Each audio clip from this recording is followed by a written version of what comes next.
kalau kita mimpi bertemu Rasulullah secara rohani ataupun secara jaga, bagi mereka itu disebut juga hadis.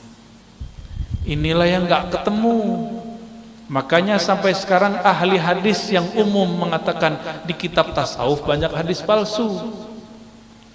Karena ahli tasawuf kalau bertemu rohani Rasulullah itu tetap disebut hadis, karena Nabi dianggap tidak pernah mati secara rohani, hanya berpisah ruh dengan badannya.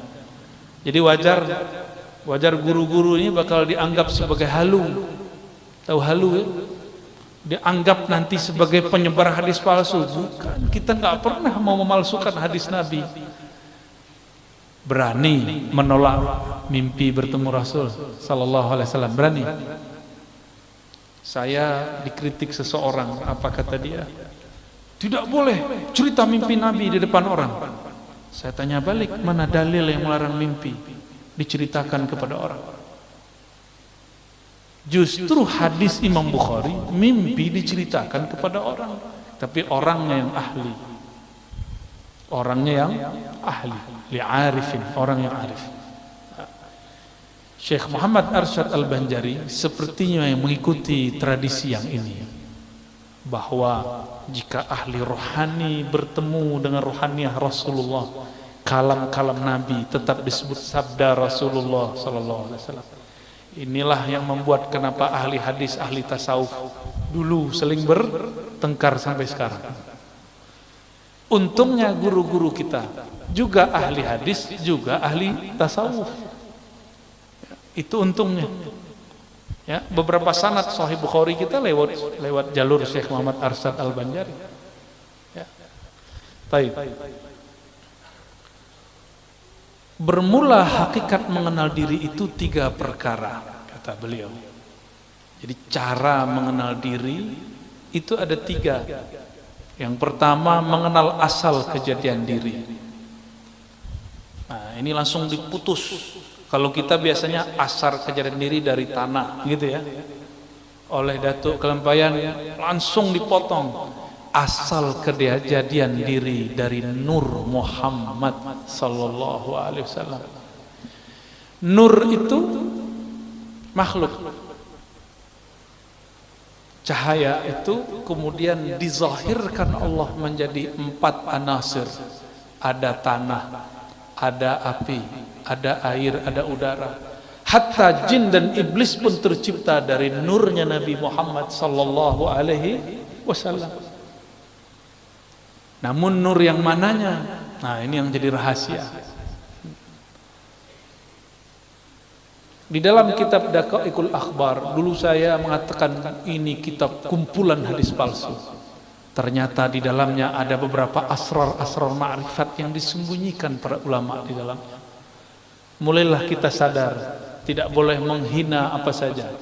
Orang pemaksiat pun kita tidak hina, apalagi kitab yang dikarang oleh para ulama. Ya. Di Daqaiqul Akhbar disebutkan di alam ruh, di saat seseorang memandang kepada Rasulullah, jika dia memandang kepada kepala Rasul, maka dia nanti di bumi akan jadi pemimpin. Jika dia memandang dadanya Rasul, dia nanti jadi apa? Mandang tangannya Rasul, nanti jadi apa? Sudah disebut. Maka semua pekerjaan kita ini itu hanya ulangan dari apa yang kita pandang dulu di alam ruh. Saya duduk di sini, guru-guru ada di sini, jamaah ada di depan. Semuanya menunjukkan apa yang dulu pernah kita lakukan di sana. Cuma mengulang. Bedanya dulu ruh itu tidak laki, tidak perempuan. Sekarang kita jadi laki, bukan perempuan. Ada yang perempuan, tidak laki-laki. Jadi bagaimana cara mengenal diri yang pertama? Kita harus mengembalikan bahwa diri ini berasal dari nur Nabi Muhammad sallallahu alaihi wasallam. Muncullah di situ kalam-kalam ilhami qudsi. Lagi-lagi seperti tadi, ini ilham yang didapat oleh para wali-wali. Mereka mendengar Rasulullah bersabda di alam rohani, al-alam minni wa ana minallah. Alam dariku, aku dari Allah. Maksudnya aku dari hembusannya nafas Allah Subhanahu wa ta'ala. Ternyata di kitab Sirrul Asrar pun disebut, yang dinisbatkan kepada Syekh Abdul Qadir Al-Jailani, Al-alam minni wa ana minallah, dan sejenisnya. Ada kalimat-kalimat sejenis ini.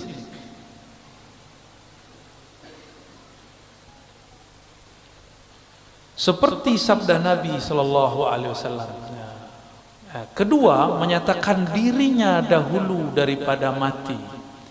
Jadi cara mengenal diri yang kedua, mematikan diri sebelum mati. Mati apakah? Ini yang kita kaji malam tadi di mana namanya, Bumi Sholawat ya. Tapi karena tempat terbatas, kita bagi lagi di sini. Sebenarnya saya belum pernah membaca kitab ini sebelumnya, kecuali judulnya. Ya, tapi tadi langsung khatam. Dalam waktu bersolawat langsung selesai. Ya, dengan baca sanad segala macam, kita tabarukan, minta ijazahan.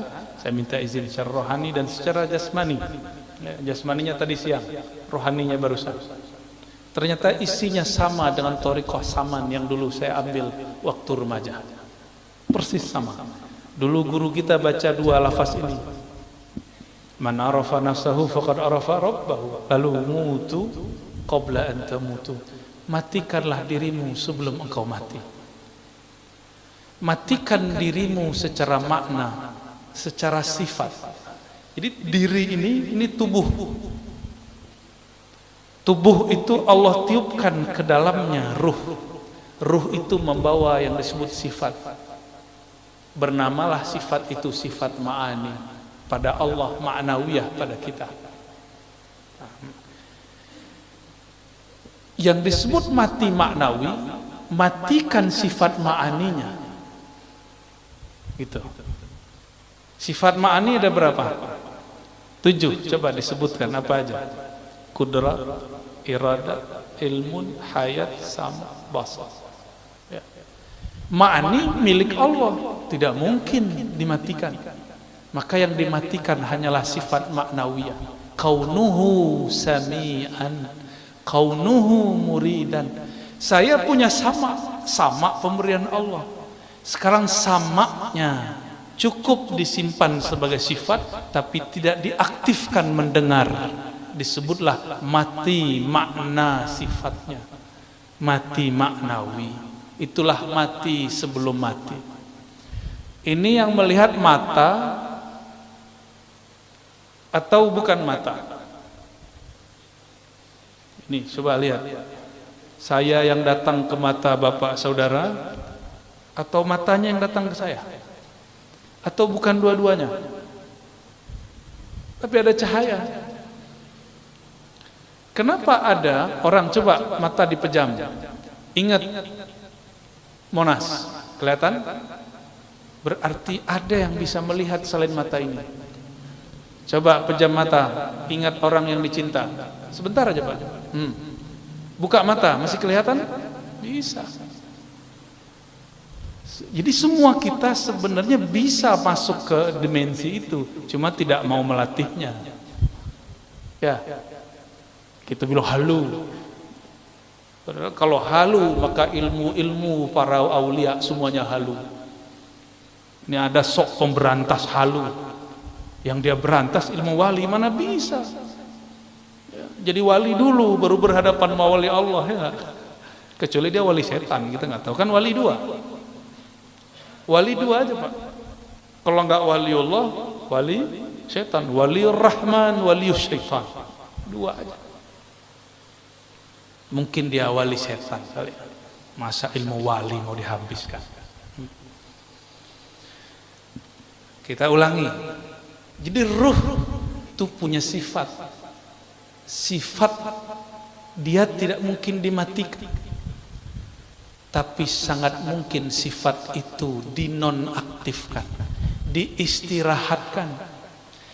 Contoh sederhana, kalau kita rindu seseorang, kita pandang wajahnya di handphone, disapa oleh orang, jawab nggak? Nggak terdengar. Karena di saat itu sama kita tidak sami'an, Dia ada samanya tapi tidak sami'an. Kita sering menyebutkan Allah itu sama, ma'nawiyahnya kaunuhu sami'an. Kaunuhunya dicoret dulu, itu yang disebut mati maknawi. Kaun, keadaan kita mendengar itu di-cut dulu, dihabiskan dulu sehingga tidak lagi ia mendengar. Bukan berarti sifat samanya hilang. Gitu ya. Kenapa kita tidak bisa mendengar yang jauh? Karena keberisikan di sini. Sama sifat mendengar yang ada pada ruh, dia tidak ada ruang, tiada waktu. Kenapa tidak bisa menembus? Karena terhalang oleh pendengaran ini.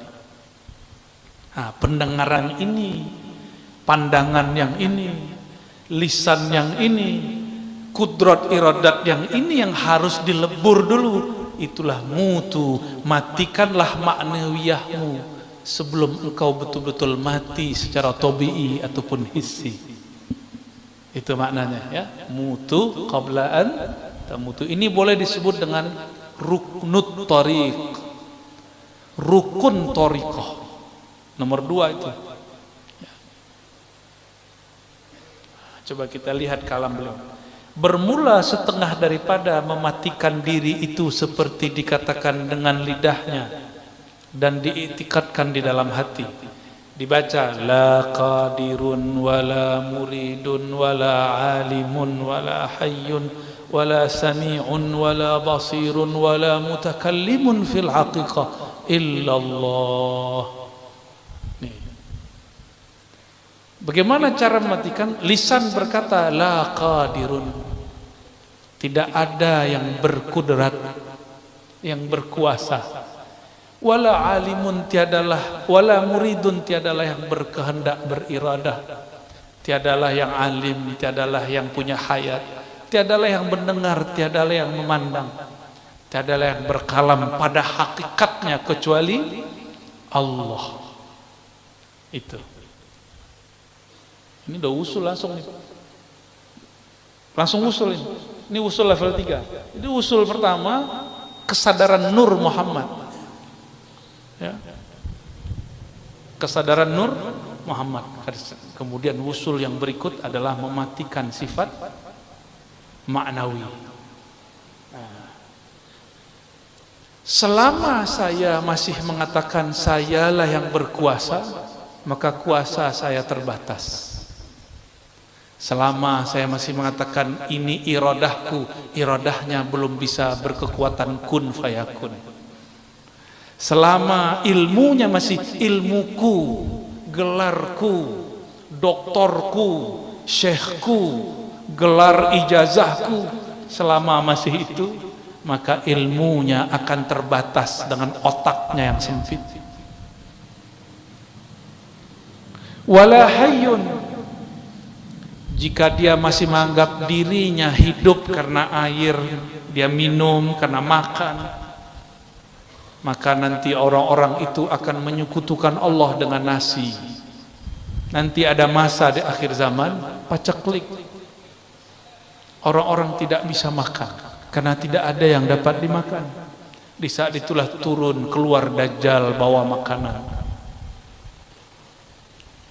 Akan banyak nanti orang ganti agamanya karena meyakini hayatnya ada pada makanan. Ashabul Kahfi selesai di bidang ini, maka dia mengatakan hayat kami di tangan Allah. Hayati hayatuna hayatullah fil haqiqah. Maka dengan itu Ashabul Kahfi 309 tahun pun masih Allah hidupkan. Maka mereka itu aulia kekasih Allah yang karam fana dalam sifat hayatnya Allah subhanahu wa ta'ala. Coba ada orang tidak makan sebulan, mati Pak? Mati ya? Betul? Benar? Orang yang mati kebanyakan nggak makan ya? Emang orang mati minum kan nggak juga. Tapi secara lahiriah kita memandang banyak orang mati karena kelaparan. Tapi kenapa Ashabul Kahfi 309 tahun tidak mati? Karena hayat itu milik Allah. Kalau Allah belum ambil ya nggak mati. wala sami'un wala basirun. Kalau pendengaran ini 10 meter sudah tidak terdengar. Tapi kalau sami'nya sudah dimatikan, maka Allah lah yang mendengar. Allah memperdengarkan kepada kita. Inilah yang disebut kasyaf sam'iyah. Kasyaf secara sama. Disinilah banyak para wali mendengarkan kalimah-kalimah.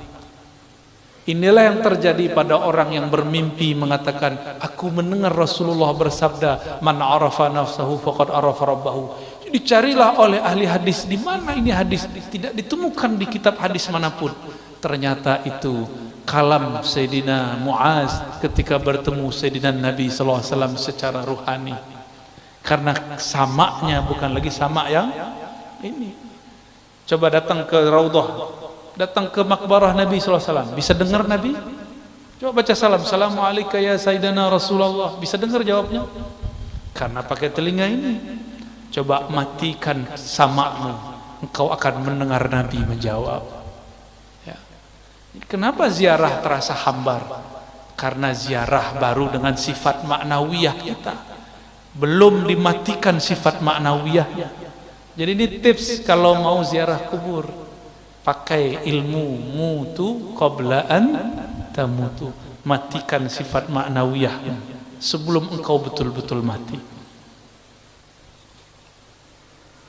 Nah, lalu di paragraf berikut halaman ketiga, ketiga fana sekalian diri. Ini thariqah ketiga ya, untuk mengenal diri. Ketiga fana sekalian diri itu di dalam kudrat Allah dan iradat Allah dan ilmu Allah, seperti firman Allah, kullu syai'in halikun illa wajhah. Segala sesuatu halik. Apa arti halik? Binasa, mati. Halik itu nama lain dari mati, hancur, binasa, karam. Illa wajhah, kecuali wajhullah. Jangan dibayangkan wajah. Apa makna wajah? Fungsi wajah apa Pak? Kita memandang dengan wajah atau memandang dengan apa ini? Di belakang namanya apa?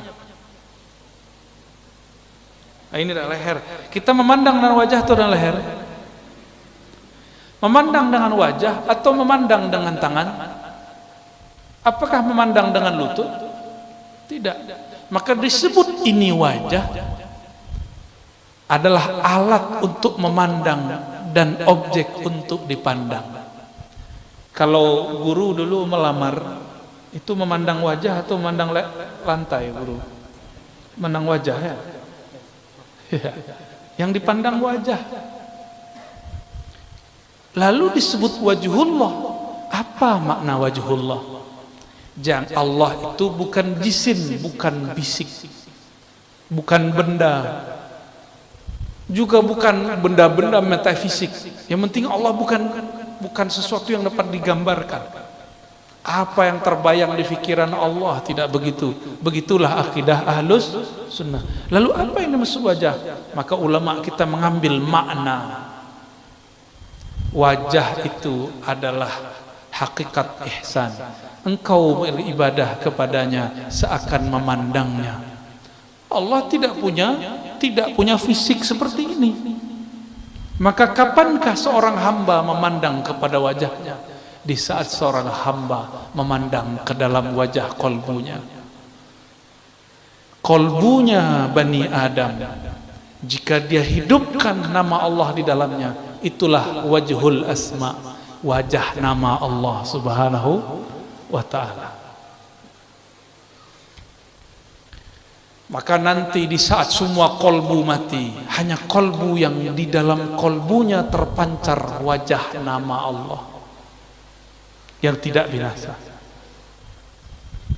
Ya. Tiap-tiap sesuatu binasa melainkan zat Allah. Nah, beliau mengartikan wajah di situ zat Allah. Namun saya mengurai bahwa wajah di situ bisa diartikan nama, bisa diartikan fi'il af'al, bisa diartikan sifat, dapat diartikan zat. Adakah nama tanpa zat? Nama beliau ini ada karena memang ada zatnya.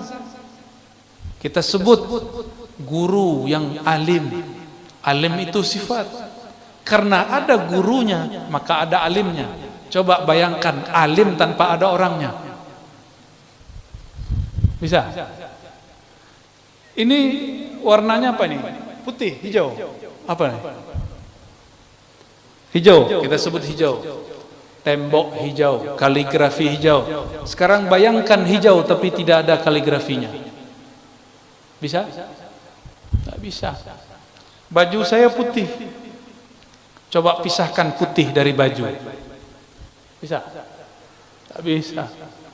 Maka maksud Datuk Kelampaian mengartikan zatullah itu tercakup pada nama, sifat, af'al dan zatnya. Gitu ya. Dan lagi firman-Nya, innani anallahu la ilaha illa ana fa'budni wa aqimis salata li dzikri. Ini surat Thaha. Artinya bahwa sesungguhnya akulah Allah, tiada Tuhan, hanya aku, maka sembah olehmu akan daku, dan kerjakan olehmu akan sembahyang 5 waktu karena menyebutku. Ini terjemahan beliau. Lalu beliau mengatakan syahdan wajib kita mengikut amr Nabi sallallahu alaihi wasallam. Amarnya ini artinya perintah. Dan menjauhi segala larangannya supaya mudah-mudahan termasuk kandung Abdullah, yakni hamba Allah Ta'ala yang kamil pada kehambaannya. Setelah itu hendaklah kita kerjakan musyahadah keesaan zatnya dan muraqabah dan muhadarah. Nah, ada 3 di situ ya. Ini yang unik, ini yang berbeda daripada Datuk Kelampaian dengan beberapa ulama-ulama yang lain. Beliau menambahkan namanya muhadarah. Pertama musyahadah ya. Itu paling tinggi. Bawahnya turun muraqabah. Turun lagi muhadarah. Di kitab-kitab yang lain cuma 2. Musyahadah, muraqabah. Hanya beberapa kitab yang menyebutkan muhadarah, dan beliau ya menyebutkan muhadarah, yaitu menghadirkan hati kita kepada hadiratnya serta mengucap zikir la ilaha illallah. Nah, ini karena belum mengikuti syarat beliau, saya tidak boleh talqin dulu ya. Tapi nak tahulah nanti ya. Nanti kalau halnya datang, siapa tahu nanti kita talqin. Pernah talqin sebelumnya? Bimbingan zikir la ilaha illallah dibimbing? Pernah? Pernah ya? Belum ya? Kebanyakan belum. Insya Allah kalau umur panjang nanti kita buka lagi kitab ini, nanti kita talqinkan. Tapi tempatnya sedikit agak sejuk, karena zikir la ilaha itu panas. Jika dizikirkan, namanya meledak dalam kolbu, itu gerah rasanya. Nah, terus tempatnya ini kan tertutup ya. Kalau orang tahlil la ilaha illallah bisa menggema kemana-mana. Nah, nanti ke telinganya ada yang terganggu nanti. Jadi kita cari tempat yang kalau kita teriak-teriak nggak ada orang marah. Ya.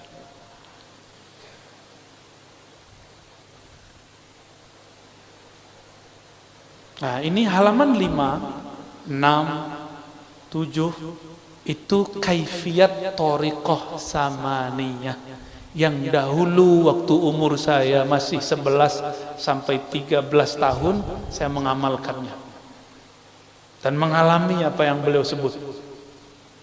Apa yang beliau kalamkan hakikatnya kita pernah mengalami.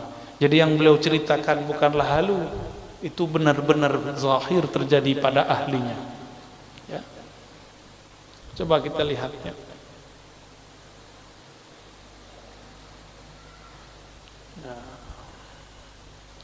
Di paragraf berikutnya ya. Seyogyanya atas kita tatkala hendak mengerjakan zikir itu mandi dan bersuci. Tuh, syarat mau talqin dua aja, mandi dan bersuci. Nah, di zaman now dirukhsah minimal bersuci, wudu. Tapi afdolnya mandi. Kenapa mandi? Mandi itu mandi tobat. Mandi membuang ilmu-ilmu lama. Mungkin di badan dulu ada ilmu kebal ya. Ada ilmu pengasihan, ada ilmu khodam, ilmu jin, ilmu macam-macam. Dengan mandi dia menjadi netral. Apakah dia hilang? Belum tentu. Tapi minimal dia dibersihkan dulu. Itu tujuannya kenapa disebut mandi. Jadi mandinya tidak hanya mandi zahir, tapi juga mandi secara hakikat. Daripada lita. Nah, lita ini ternyata artinya hadas ya. Hadas. Apa? Bahasa sini. Ya, bahasa Melayu lama. Lita. Lita artinya udah nggak dipakai di Banjar ya? Di Palembang kayaknya juga udah nggak dipakai. Di Padang juga nggak dipakai.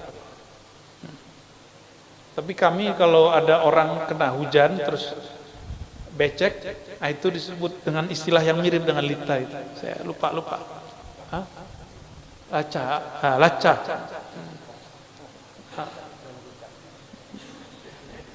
Gitu deh ya. Lica. Yang zahir serta mengambil air sembahyang. Mengambil air sembahyang itu wudu. Sekarang orang-orang sudah gak mau lagi pakai bahasa sembahyang, katanya syirik. Masa Datuk Kelampayah syirik ya. Orang lebih lama di Mekah daripada si ustadz yang baru-baru ini. Beliau tidak mempermasalahkan kata sholat, kata wudu dikaitkan dengan lafaz sembahyang. Karena orang dahulu menyebut Allah itu hiyang. Orang dulu menyebut hiyang. Hiyang itu bahasa Sanskerta. Padanannya dalam bahasa Arab huwa, hiya, huwa, hiyang, sama. Dia yang maha tak dapat dibayangkan. Itu arti hiyang. Saya bertanya kepada ahli bahasa yang mengerti bahasa Sanskerta, kata mereka hiyang itu artinya dia yang tak tergambarkan oleh pikiran. Sama dengan huwa, Allah, dia. Ya. Makanya beliau itu tidak mempermasalahkan lafaz sholat diterjemah jadi sembahyang. Sekarang masih guru, mari sembahyang disebut syirik nggak guru? Biasa ya. Bedakan islamisasi dengan arabisasi. Islamkan orang, arabisasi nurut, nanti pelan-pelan kita bisa arabkan ya. Saya tadi siang ya takziah dan ziarah ke guru Sya'rani Tayyib, itu rumah bait ilm wa lughah. Itu rumah ngomong bahasa Arab terus, Pak. Hatta walad saghir yatakallam bil arabiyyah ya. Anak kecil ngomong bahasa Arab. Kadang-kadang pakai amiyah Makkah lagi, kita pusing-pusing sendiri. Ajib ya. Rahimahullah Syekhana Syekh Muhammad Sya'rani Tayyib. Amin. Lalu beliau mengatakan, dan yang batin dengan mengucap istighfar, maka bolehlah disebut bersihnya tubuh dengan air, bersihnya kolbu dengan istighfar. Istighfar itu disebut dengan mandi. Bedanya dengan taubat, taubat itu mandi junub batin. Kalau istighfar mandi biasa, pagi sore kita mandi. Jadi orang-orang yang ahlullah, jika Allah kasyafkan rohaninya, dia melihat orang sedang istighfar itu seperti mandi ya. Minta ampun ke hadirat Tuhan kita. Nah, kata Tuhan katanya juga nggak boleh guru. Kata Tuhan itu ketua kelasnya para dewa. Mengada-ada ya. Tuhan kita Azza wa Jal dengan memakai pakaian yang putih. Inilah sejarahnya kenapa dahulu di majelis-majelis kajian dan salawat yang ada di negeri Banjar hampir semua berbaju putih. Dulu sebenarnya tidak mesti. Itu dulu pakaian orang bertorikoh. Untuk ngambil talqin mereka pakai baju putih-putih. Nah, jadi nanti kalau mau talqin bajunya putih-putih. Nah, dan kebiasaan itu nyebar. Bahkan tidak talqin pun guru-guru kita berbaju putih. Dan khalwat. Nah, ini yang mahal ya. Khalwat di tempat yang sunyi. Udah nggak ada yang berani kan? Ya. Jadi di zaman akhir zaman ini Allah turunkan ulama-ulama yang mentajdid, merevisi latihan-latihan rohani. Sekarang tidak mesti lagi kalau ingin beramal lalu kita cari tempat yang sunyi. Tapi kalau mau, alhamdulillah, ya, masih sanggup. Ya, 40 hari nggak boleh bawa handphone, nggak boleh bawa dompet, masuk ke hutan samping Gunung Kiram. Berani?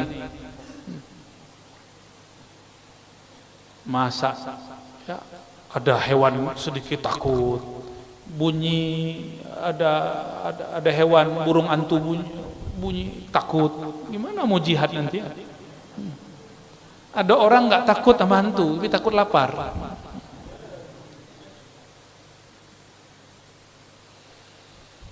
Maka sembahyang 2 rakaat 1 salam, mohonkan taufik dan hidayah. Apa arti taufik? Taufik itu dari kata waffaqa yuwaffiqu taufiqan, kesesuaian jalan dengan kudrat iradat Allah Subhanahu wa taala, itu disebut taufik. Hidayah, petunjuk kepada hadiratnya, lalu duduk bersila. Duduk bersila seperti apa, Pak? Itu ya. Tapi kalau guru-guru tua duduk bersila kakinya naik 1. Nah, itu dulu duduk bersila orang lama. Tapi orang-orang sekarang duduk begitu langsung ada semut katanya di lututnya, kesemutan. Itu tuduhan kepada semut itu. Semut kalau punya lawyer dia akan protes. Punya pengacara nanti kita dituntut, Pak. Duduk bersila dengan sopan dan merendahkan diri kepadanya. Jadi selalu orang, mohon maaf ini guru-guru pasti di antara kita di dalam kolbunya ada ilmu. Syarat mendapatkan rahasia la ilaha illallah, tidak boleh terbersit sedikit saja merasa alim. Tidak boleh. Nasab nggak boleh berasa nasabnya hebat. Oh saya dosen, saya guru, sayanya harus hilang. Ini yang disebutkan. Kepada merendahkan diri kepadanya, menghadap kiblat muslimin. Jadi merendahkan diri, habiskan ego-ego tadi. Ya. Ini contoh nih, ada kita buat majelis. Tidak semua orang datang itu untuk mendengar. Ada cuma mau tes. Kita tes dulu ilmunya si ustadz itu, ya. Si guru itu sejauh mana ma'rifatnya. Kalau ngetes orang ma'rifat ya nggak perlu hadir lah, jarak jauh juga boleh, enggak? Orang begini, di saat semua orang menikmati zikrullah, dia tidak akan menikmati. Di saat semua orang hanyut dalam bayan, dia hanyut dalam mencari kesalahan. Nanti ceramah ini akan dipotong orang untuk dicari kesalahannya. Ya, semoga dia tidak ketemu, ya. Dengan menghadap kiblatul muslimin. Jadi menghadap kemana? Kiblat. Karena sayyidul majalis al-qiblah. Sayyidul majalis al-qiblah. Sayyidnya majlis kiblat. Tapi sayyidul muridin al-muallim, al-syekh, al-mursyid. Sayyidnya para murid adalah guru, muallim, mursyid. Makanya guru mursyid tidak mesti menghadap kiblat, tapi murid yang menghadap kepada guru, karena guru adalah kiblatnya ilmu. Itu. Ya. Ini gimana caranya? Bapak hadap ke kiblat, saya menghadap kiblat. Siapa yang mau belajar? Ya. Maka dihantarkan kedua tapak tangan kepada lutut. Nah, duduk begini, persis seperti ini dulu. Lalu mengucap La ilaha illallah, serta mengingatkan maknanya di dalam hati, dan iktikad yang putus. Wah, iktikad yang putus itu bahasa Arabnya i'tiqadun jazimun. Bukan qati'un, ya. Itu salah terjemah itu. I'tiqadun jazimun, iktikad yang putus, ma'rifat yang sampai, paham yang mantap. Itu yang disebut i'tiqad yang putus, ya. Kalau dulu di tanah Melayu, di Minangkabau, di Palembang ada istilah begitu, ilmunya udah putus. Ada nggak di Banjar begitu? Ada istilah begitu? Ilmunya sudah putus. Nah, itu maksudnya sudah wusul. Tiada apa nih bacanya? Akan keadaanku, nah, dan semesta sekalian, jangankan ya aku, alam pun tidak ada. Ini kalau diterjemah bahasa Arabnya apa? La maujuda bihaqqin illallah. Ini baru awal ngaji, Pak. Maka awal thariqahnya guru, ya, gurunya para guru ini Datuk Kelampaian, itu akhir dari thariqah. Maka wajar jika ada orang berkalam, ya, thariqah yang seperti ini itu akhirut turuq. Tapi meskipun dia akhirnya thariqah, dia mesti kembali kepada awalnya thariqah. Selalu begitu. Ada thariqah dimulai dari ujung, tapi dia harus pergi ke pangkal. Ada thariqah dimulai dari pangkal, dia pun harus dibawa ke ujung.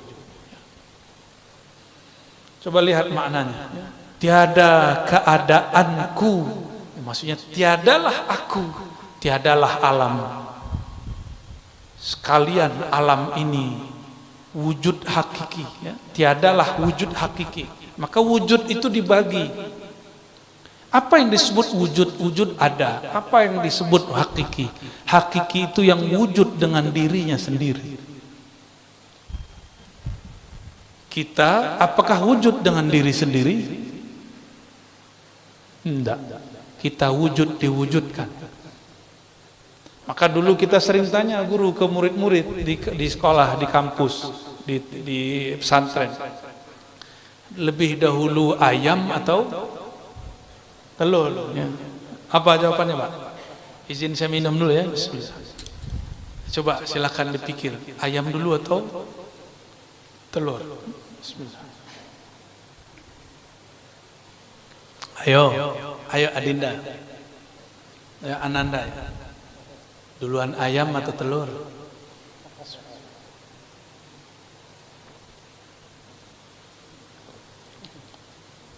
Apa? Ayam. Ayam ngomong, aku dari telur. Kata telur, aku keluar dari buntutnya ayam. Kata ayam, aku dari telur. Telur, aku dari ayam. Ini namanya daur, berputar. Berputar. Disebut dengan debat kusir. Itu istilahnya, mutar di situ. Ya, seperti kebanyakan orang debat-debat itu. Mutar-mutar di situ. Maka mesti ada yang bukan ayam, bukan telur. Ayo, siapa ayo? Yang bukan ayam, bukan. Nah, kita sekolah dulu belajar ada Darwin. Nah, Darwin itu terjebak di falsafah telur, putar-putar dia di situ. Ya, maka dia mengatakan Manusia berevolusi, ya, tidak dicipta, cuma berevolusi. Itu filsafatnya panjang, itu nanti kita cerita. Jadi gimana? Ayam dari telur, telur dari ayam? Ternyata salah. Ternyata ada yang bukan ayam, bukan telur. Itulah pencipta ayam dan telur. Maka wujudnya ayam, wujudnya telur disebut mumkinul wujud. Bisa jadi ayam, bisa jadi telur. Mungkin lebih dahulu ayam, mungkin lebih dahulu telur. Karena saya tidak hadir waktu ayam dan telur dicipta, saya tidak tahu mana yang dahulu. Disebut mungkin. Yang pasti si ayam tidak pernah berkata, aku menciptakan diriku, aku ada dengan sendirinya. Tidak pernah. Telur juga berkalam demikian. Maka mereka ada karena diadakan. Saya juga begitu. Kata saya dari ayah saya. Ayah saya ngomong dari ayahnya terus, nggak selesai. Namanya musalsal, nggak ada ujungnya. Rantai kan nggak ada ujungnya. Musalsal itu besar, daur jika dibesarkan jadi musalsal. Berantai dari tar juga balik. Maka wujud ini diwujudkan, maka wujud kita ini tidaklah wujud hakiki, karena dia tidak wujud dengan sendirinya. Yang wujud dengan sendirinya hanyalah Allah semata. Inilah makna la maujuda bihaqqin illallah. Ulama kita tidak membolehkan ini dilafazkan dalam zikir, hanya boleh jadi makna. Inilah maksud guru, ya. Datuk Kelampaian, cukup dimaknakan di dalam hati, jangan dilafazkan dengan lidah.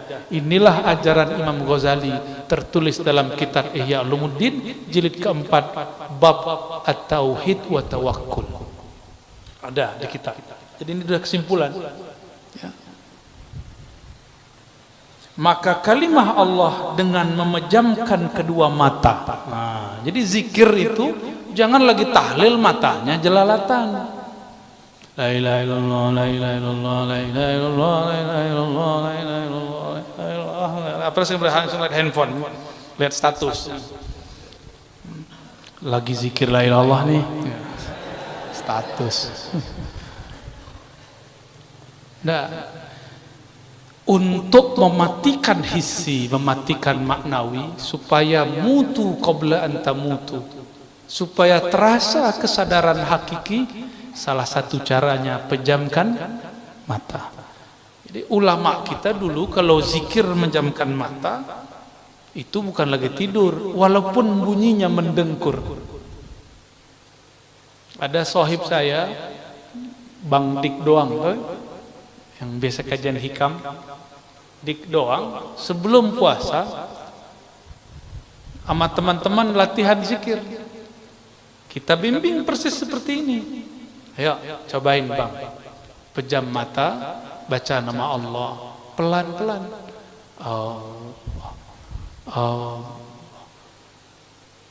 Tiba-tiba dia asik. Waktu sudah habis setengah jam, kawan-kawan sudah keluar ruangan, dia masih asik. Kata kawan-kawan melapor kepada saya, Buya, itu Bang Dik ngorok, nggak zikir. Saya bilang, dia lagi zikir. Enggak, saya dengar dia ngorok. Enggak, tenang aja. Benar, setelah setengah jam dia sadar. Dia datang kepada saya. Ternyata ketika di jalan dia berdebat sama kawan kita tadi. Kamu tidur ya tadi? Kata si Bang Dik, enggak, saya zikir Allah, Allah. Kata si kawan, demi Allah kamu mendengkur, kamu ngorok. Kata, wallahi demi Allah, marahlah itu si Bang Dik itu. Ya. Ya, orangnya masih hidup, tanya sendiri ya. Ya. Kalau nggak percaya itu saya sendiri. Jadi kita kalau sudah zikir kolbu, mata tertidur, hati tidaklah tidur. Siapa yang pernah seperti itu? Rasulullah SAW. Apa kata beliau? mataku tertidur, wala tanamu qalbi, tapi kalbuku tidak tidur. Ini mesti terjadi pada orang pewaris Rasulullah meskipun sekali dalam hidup. Biar sah dia sebagai pewaris Rasulullah. Tanda-tandanya dia matanya tidur, kalbunya tidak tidur. Latihannya zikir la ilaha illallah dan Allah Allah. Itu latihannya. Ya. Nah, maka di sini disebutkan dengan memejamkan kedua mata serta mengiktikadkan rasa makna kalimat tauhid itu masuk ke dalam hati. Hanya Allah jua wujud hakiki. Dengan sehabis-habis iktikad, itu maksudnya iktikad yang putus, dan perasaan mengesahkan dia, apa bacanya guru? Kadar 2-3 kali. Maksudnya begini, ketika membaca la ilaha illallah, dibacalah itu lalu dimaknai berkali-kali, 2 kali, 3 kali, diulang-ulang maknanya. Nanti rasa akan muncul, ya, rasa akan muncul. Demikian, tinggalkanlah kalimat nafi dan isbat, hanya Allah Allah jua. Tuh kan? Ya, maksudnya gini, la ilaha illallah, habis la ilaha illa, isbatlah Allah, maka habisnya zikir la ilaha illallah, zikir Allahu Allah. Jadi kalau ada orang zikir Allah Allah, itu maknanya la ilaha illallah, gitu. Allah Allah itu adalah ruh kalimah la ilaha illallah.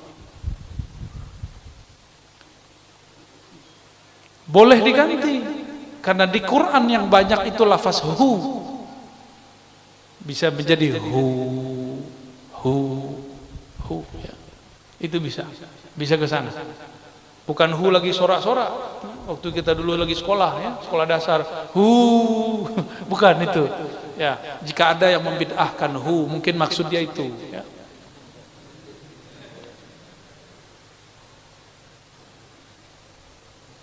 Gimana? Udah jam berapa ini?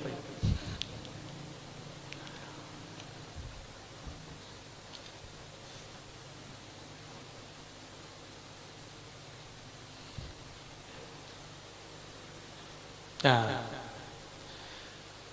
mesrakan pada hati dan biasakan senantiasa di dalam jaga. Dibelajar pelan-pelan pejam mata, lalu coba zikirnya dibuka mata, kolbunya masih nyebut nama Allah atau tidak, gitu maksudnya. Sehingga ketika jaga sudah biasa berzikir, akan terbawa tidur di dalam jaga dan tidur, dan di dalam duduk dan berdiri dan berkata-kata hingga nafas turun naik, itu pun di dalam mengucap kalimat tauhid jua, la ilaha illallah, la ilaha naik, illallah turun, atau nafas Allah Allah naik, Allah turun, nafasnya Allah. Itu maksud beliau. Ini yang disebut zikran katsira. Ya allazina amanu zkurullaha zikran katsira. Hei orang beriman, zikirlah tanpa batas. Inilah yang disebut di awakhir surat Imran, awakhirnya 10 ayat terakhir, alladzina yazkurunallaha qiyaman wa qu'udan wa ala junubihim. Dan sejauh pengamatan kami, ayat ini tidak mungkin diamalkan kecuali bertorikoh. Hanya orang bertarekat sufi lah yang dapat berzikir dalam keadaan berdiri, duduk dan berbaring. Kalau kebanyakan kita lagi zikirnya dia jaga, berdiri kah atau duduk. Tapi bagaimana caranya zikir sadari tidur? Zikir sadari tidur itulah yang terjadi pada sahabat kita barusan. Dia mendengkur, ngorok, tapi kolbunya hidup menyebut nama Allah Subhanahu wa taala. Teringatlah kita kalam Sayyidina Mustafa Muhammad sallallahu alaihi wasallam. Apa kata beliau? Kamathalil ladzi yadhkurullah, kamathalil ladzi yadhkur rabbahu wa la yazkurhu, kal hayy wal mayyit. Perumpamaan orang yang berzikir dan tidak zikir seperti orang yang hidup dan yang mati. Manil mayyit? Al mayyitu man la dzikra fi qalbi. Man la yazkurullah fahuwa mayyitun. Siapa yang tidak ingat Allah, dialah yang mati. Mati hatinya. Ya. Maka banyaklah zombie-zombie hari ini. Ya. Dia sholat tapi kolbunya tidak zikir. Gimana rasanya guru? Kita hidup dengan seseorang, zahirnya dia puji-puji kita, tapi batin dia tidak bersama kita. Mau nggak guru?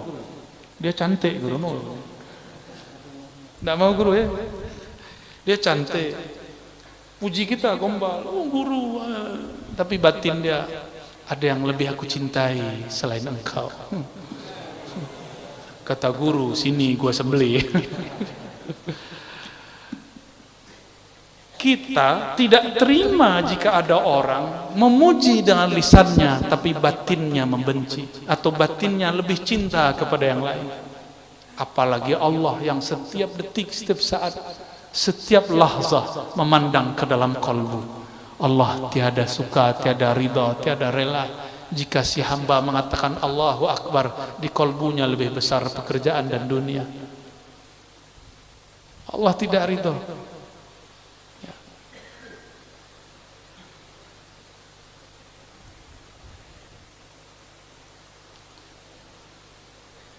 Maka tatkala bahwa pada kesudahan kalimah tauhid itu hendaklah dilanjutkan sekira-kira hasil rasa gaiblah diri.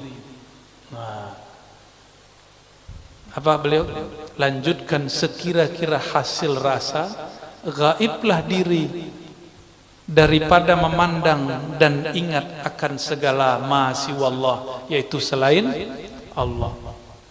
Ini tahadus bin ni'mah sebagai tanda syukur kepada Allah.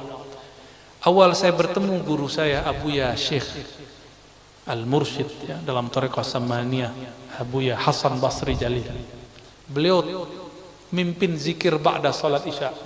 Afdalu zikri la ilaha illallah. Balu pertama beliau baca itu, saya sudah tidak ingat diri. Tidak ingat siapa yang di samping kiri kanan. Terasa nikmat sampai hari ini, kenangan itu tidak pernah hilang. Nikmatnya tiada bisa dikatakan. Lebih indah dari malam pertama bersama kekasih yang jelita, karena rasanya bersama Sang Maha Kuasa.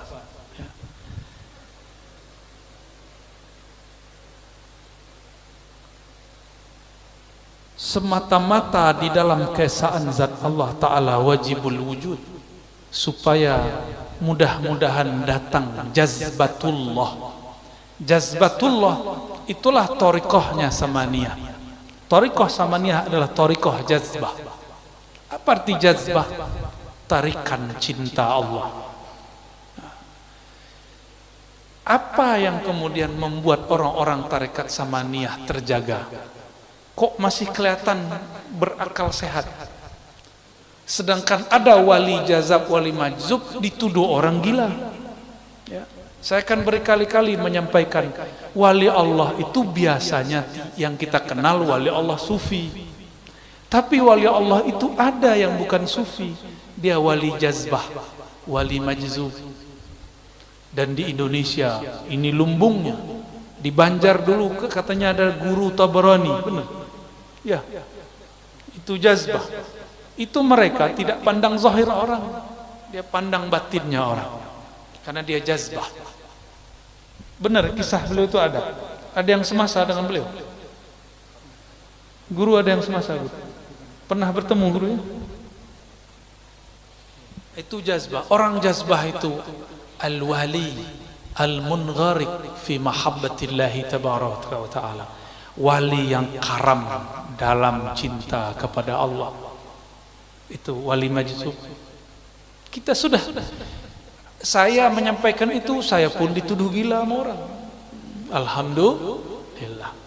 Di kitab ada satu lagi, wali malamatiyah, Apa ciri-ciri wali malamatiyah? Semakin dia tinggi makom kewaliannya, semakin dihujat oleh orang. Dituduh penyihir lah, dituduh nasabnya tidak benar lah, dituduh halu lah, dituduh anti syariat lah, dituduh macam-macam. Kalau tidak ada tuduhan, bukan malamatiyah.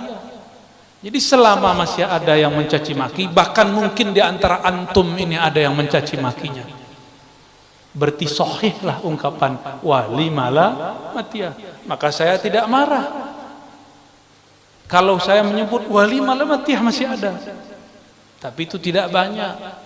Kita sebutkan dulu, ada namanya Qutb Alban. Qutb Alban guru dari Syekh Abdul Qadir Al-Jailani, murid dari Syekh Abdul Qadir, guru dari Salahuddin Al-Ayyubi.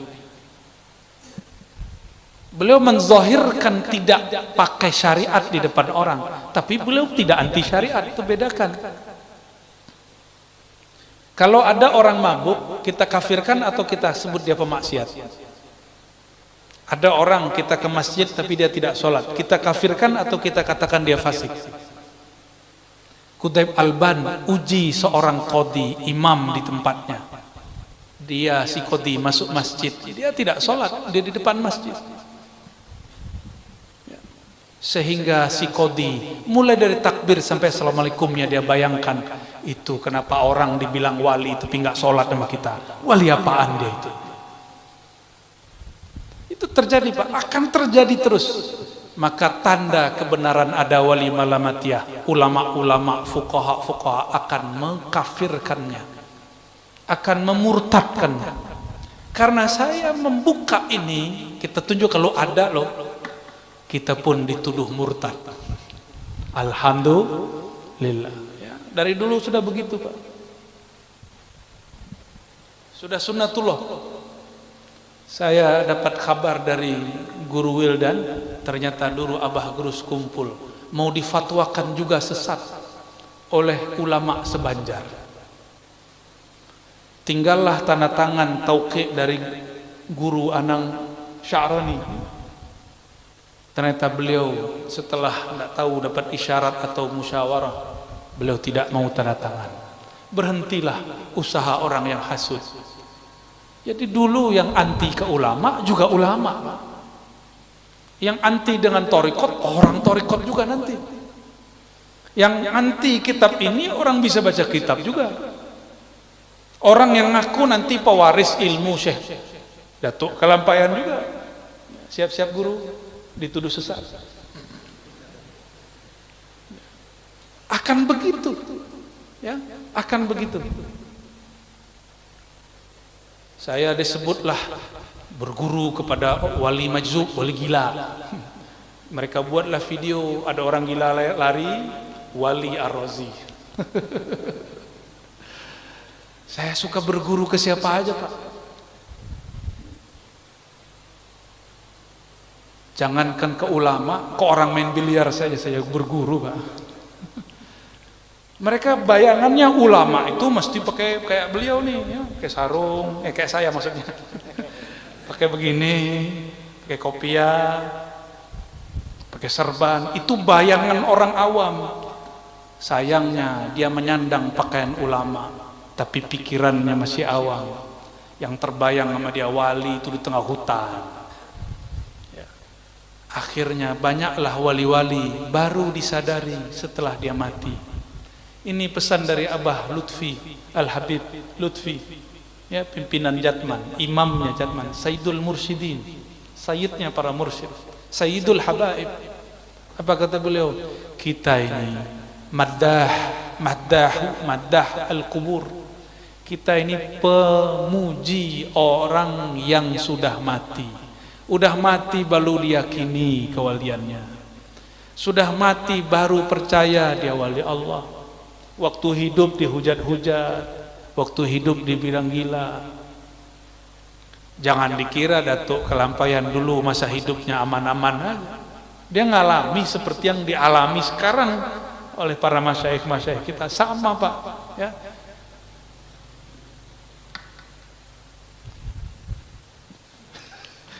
Dikit lagi lah ya.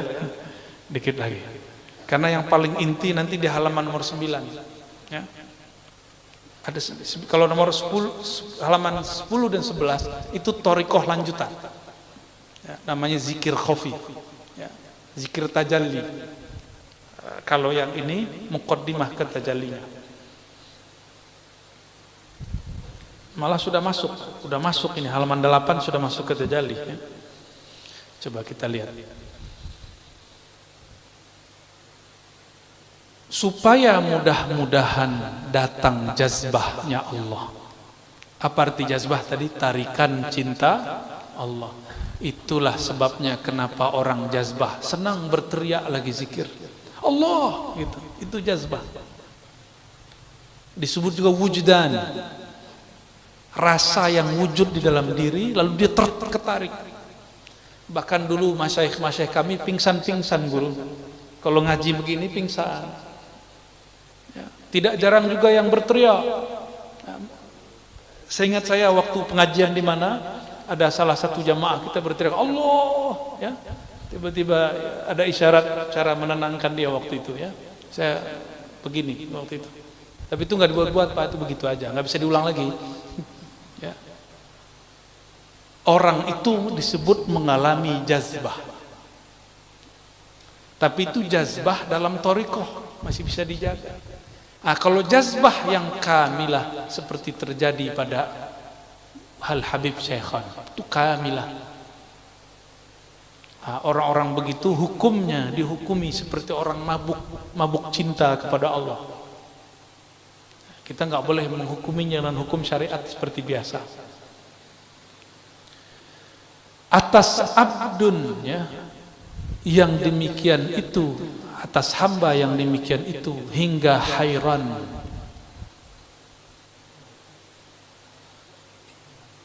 Ya, setelahnya bacanya apa guru? Lemahlah, ya. Hairan itu bahasa Arab, hairan. Itu bahasa Arab. Hairan itu salah satu ahwal yang terjadi pada sufi. Imam Ibn Arabi awal nulis kitab Al-Futuhat Al-Makkiyah memulainya dengan bab hairan. Bab hairan itu seperti ini. Kita kalau sholat, jika tidak diizinkan Allah, dapatkah, mampukah kita sholat? Enggak, ya. Makanya ketika ada hayya 'alas shalah, jawabannya berarti tidak sanggup aku ruku dan sujud kecuali dengan izin Allah. Oke? Saya sujud, saya ruku, kita sholat, kita ibadah, semuanya dengan haul dan kuwah. Kuwah siapa? Allah. Berarti yang menyembah siapa?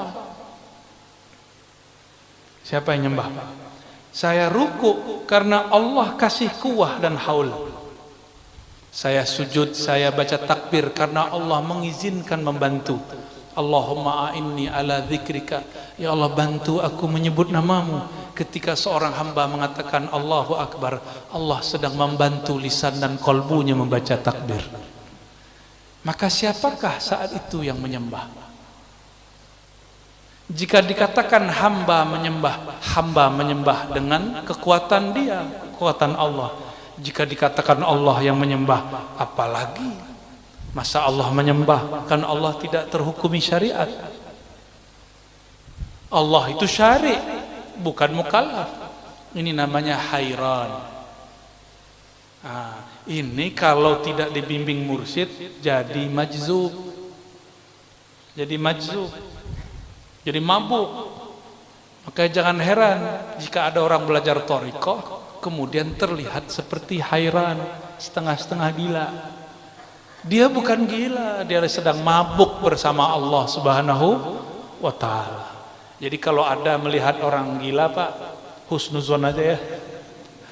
Husnuzon aja. Dan lemahlah ia dengan musyahadahnya, serta lalai dan fana daripada segala masyiwallah, ya. Dan apa itu? Kulliyah. Kulliyah bahasa Arab. kuliah kul, semua diri hingga daripada fana'nya pun, fana'lah ia sebab menerima lemah tajalli nur jamalullah. Ini bagian akhir yang mau saya sampaikan ya. Jadi tajalli itu ada dua minimal. Ada tajalli nur jamal Allah. Kalau orang dapat nur jamal Allah, maka dia dapat mahabbahnya Allah. Ada tajalli kedua, nur jalalullah. Jamalullah turun kepada ulama wali, sedangkan jalalullah turun kepada umara. Atas dasar itulah ulama dan umara tidak boleh bertengkar, harus saling melangkul dan saling menguatkan, saling menasihati, saling mengingatkan. Gimana? Sepakat tak? Ini Pak rahasianya. Nur jamalullah turun ke siapa? Ulama. Makanya ulama itu jamal, lembut. Sedangkan jalal turun kepada umara. Dia ulama juga umara, tergabung dalam dirinya jalal dan jamalnya Allah Subhanahu wa taala. Jamal ini penciriannya rahmah, kasih sayang kepada makhluk. Dia tegas dalam sayangnya. Kalau yang karam dalam jalalullah, dia sayang dalam kerasnya. Umara harus tegas, tegasnya karena sayang. Ulama harus lembut, dalam lembutnya dia tegas. Dulu Sayyidina Utsman ulama bukan? Dia lembut, hatta dengan istrinya dia sangat lembut. Makanya Nabi mengatakan ketika putri keduanya wafat, putri pertama, kedua istrinya Utsman, apa kata beliau? Seandainya aku punya putri lagi, aku akan nikahkan kepada engkau, karena seorang ayah hanya senang melepas putrinya kepada laki-laki yang lembut secara tutur kata dan sikap. Benar guru ya? Ya. Ketika beliau menjadi seorang khalifah, beliau harus tegas. Maka beliau menginisiasi, menetapkan mesti buat tulis Al-Quran. Ditulislah 6 Al-Quran, 6 mushaf. Di saat itu mushaf-mushaf sahabat mesti dilenyapkan, dikumpulkan semua mushaf yang tersebar, dikubur di antara mimbar dan kubur hijr Nabi sallallahu alaihi wasallam, hujrah Nabi sallallahu alaihi wasallam. Jadi antara mimbar Nabi, raudhah dan makbarah Nabi, itu di bawahnya ada kuburan mushaf dulu. Makanya saya nggak berani lama-lama menginjak. Jadi kalau ada pintu di situ saya sebenarnya nggak berani lewat, kecuali darurat. Karena di bawahnya dulu ada mushaf para sahabat. Utsman saat itu didemo oleh orang-orang Mesir. Dibuat isu Utsman telah menghina, Utsman telah menghancurkan agama, Utsman semuanya. Lalu beliau kemudian menegaskan, tidak, saya tidak bermaksud seperti yang kalian maksud. Berkah ketegasan Sayyidina Utsman, kita merasakan kasih sayangnya. Hari ini kita bisa baca Qur'annya lewat mushaf. Dan setelah ini pun saya insya Allah akan dibawa melihat Qur'an mushaf yang dulu ditulis oleh Datuk Kelampayan, insya Allah ya. Sampai di situ dululah ya. Tolong ditandai halaman 8. Insya Allah nanti kalau kita beruntung, kalau Allah takdirkan ada talqinnya, tapi syaratnya satu, nanti sebelum masuk masjid di rumahnya mandi dulu ya, atau minimal bersuci dengan sesuci-sucinya, barulah sah boleh ditalqin.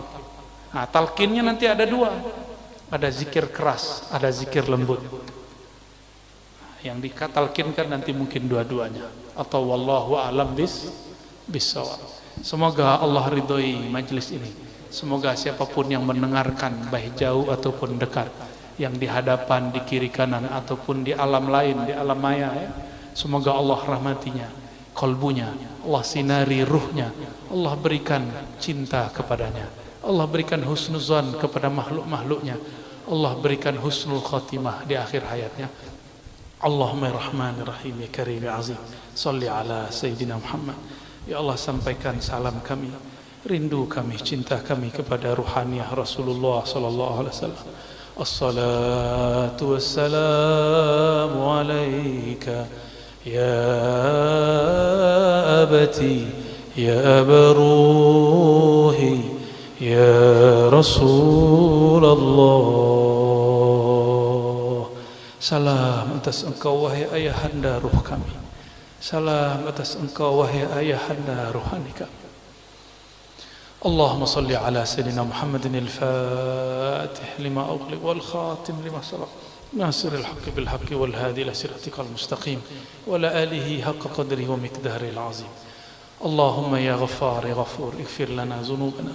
Ya Allah yang maha pengampun, yang maha mengetahui semua aib kami, semua dosa-dosa kami, semua khilaf kami, semua masa lalu kami, semua kegelapan dalam hidup kami.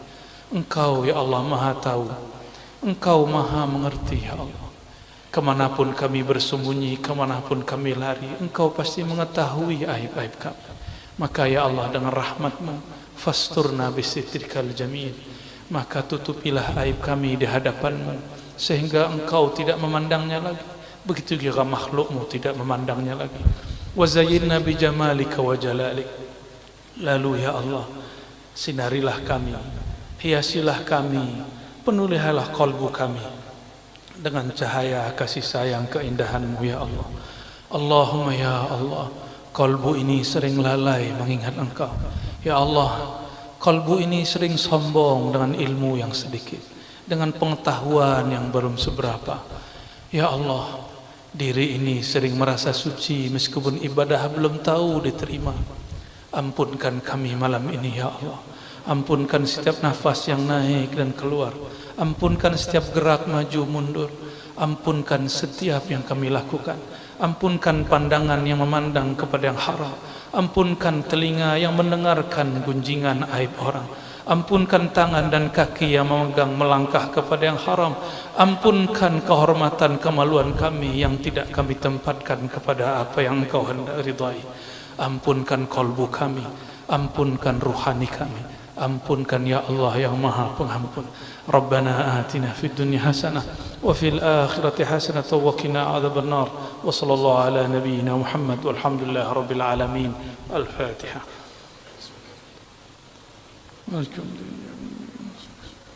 Siratal ladzina an'amta 'alaihim ghairil maghdubi 'alaihim waladdallin. Amin. Subhanakallahumma wa bihamdika asyhadu an la ilaha illa anta astaghfiruka wa atubu ilaik bihaqqil Fatihah. Assalamualaikum warahmatullahi wabarakatuh.